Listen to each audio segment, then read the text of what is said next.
نحمده ونصلي على رسوله الكريم اما بعد فاعوذ بالله من الشيطان الرجيم بسم الله الرحمن الرحيم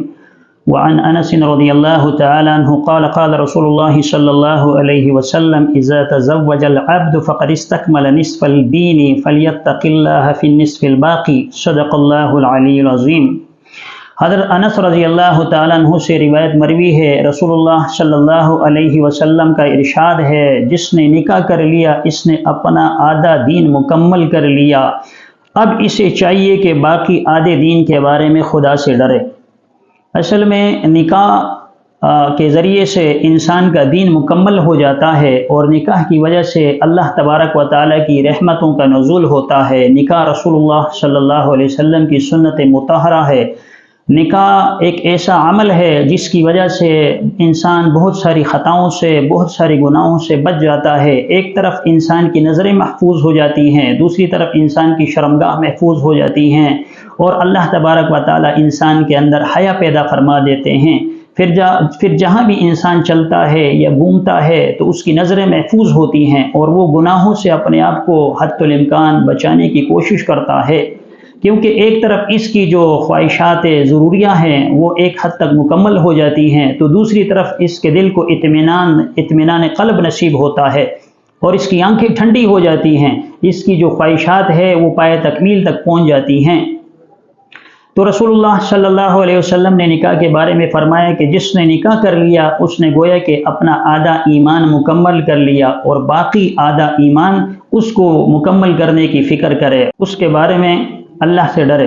اپنے پیٹ کے اندر حرام چیزیں داخل ہونے سے حد الامکان کوشش کریں کہ کوئی چیز ایسی استعمال نہ کریں جو حرام ہو، یا وہ ایسی چیز ہو جس کے اندر یہ شبہ ہو کہ یہ خدا نخواستہ حرام ہے، کیونکہ حرام کھانے کی وجہ سے انسان کی دعائیں قبول نہیں ہوتی، حرام کھانے کی وجہ سے انسان کی عبادات ضائع ہو جاتی ہیں، اور حرام کھانے کی وجہ سے انسان بہت ساری خطائیں کر بیٹھتا ہے۔ حرام ایک ایسی چیز ہے جس پر رسول اللہ صلی اللہ علیہ وسلم نے لعنت فرمائی ہے، اور بہت ساری حدیثیں اس بارے میں رسول اللہ صلی اللہ علیہ وسلم سے وارد ہوئی ہیں کہ ایسا جسم جو حرام سے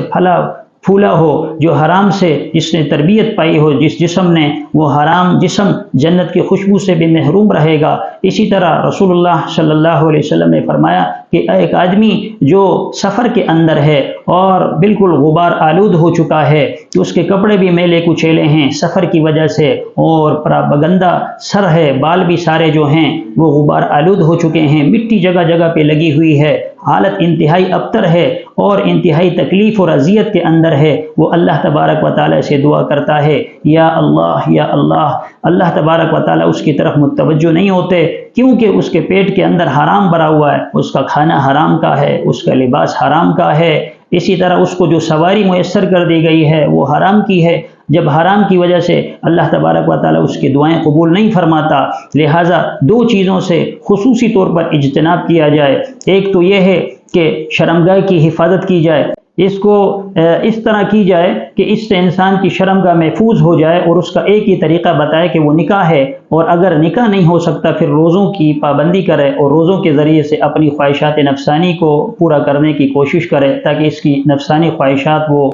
اس قدر نہ ہو جائے کہ خدا نخواستہ یہ گناہوں پر آمادہ ہو جائے۔ اسی طرح جو دوسری خواہشات انسان کی ہے وہ کھانے پینے کی ہے، جس کا تعلق پیٹ کے ساتھ ہے، یعنی اپنے پیٹ کو حرام چیزوں سے بچانے کی حد الامکان کوشش کرے۔ جب یہ اپنی شرمگاہ کی بھی حفاظت کرے گا، جب یہ اپنے پیٹ کو بھی حرام اور ناجائز کاموں سے بچائے گا، تو اللہ تبارک و تعالیٰ کی رحمتوں کا نزول ہوگا۔ اللہ تبارک و تعالیٰ اسے دنیا اور آخرت کے اندر اجر اور ثواب بھی عطا فرمائیں گے، اور اللہ تبارک و تعالیٰ کی رحمتیں ٹوٹ کر اس کے اوپر نچھاور ہوں گی۔ ہر نعمت وہ اللہ تبارک و تعالیٰ کی جو اس کو ملیں گی اس کے اوپر یہ مسرور ہوگا، اس سے لطف اندوز ہوگا، اور اللہ تبارک و تعالیٰ ایسا سرور اسے عطا فرمائیں گے جس کی وجہ سے یہ خوش ہوگا، اس کی تمام پریشانیاں ختم کر دی جائیں گی۔ تو اللہ تبارک و تعالیٰ سے دعا ہے کہ اللہ تبارک و تعالیٰ مجھے اور آپ کو ہر اس جرم سے جس سے اللہ تبارک و تعالیٰ کی نافرمانی لازم ہوتی ہو، اللہ ہمیں محفوظ رکھے۔